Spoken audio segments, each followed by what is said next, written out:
Money and power. That's what leaders say is at stake in the 2020 census. How much federal money a community gets and how many representatives they have in Congress and the state legislature. So far in Grand Rapids, the Complete the Count committee says 90% of the population has been counted. Now the push is on to get the total to 100%.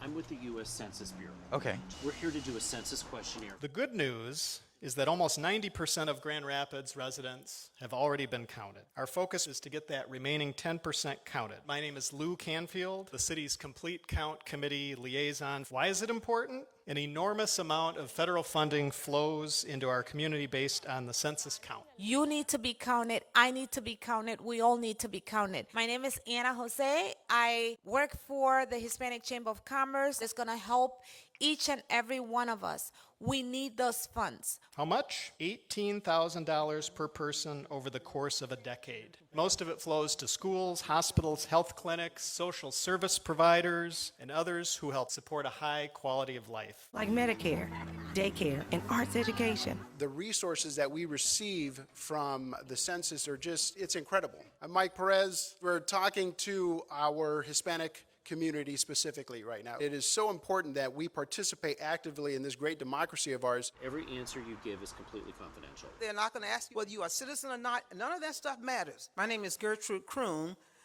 and I want you just to take a look at me. African Americans and all other groups need to be coming to the forefront. When it comes to the census, we all win or we all lose. Select Submit Questionnaire to complete the 2020 census. I'm looking forward to us here in the Grand Rapids, all the communities had 100% representation in the census. Thank you so much for your time. I'm glad I could help. The Complete the Count committee says including the final 10% of residents who have not responded to the census could bring an additional $500 million to Grand Rapids over the next 10 years.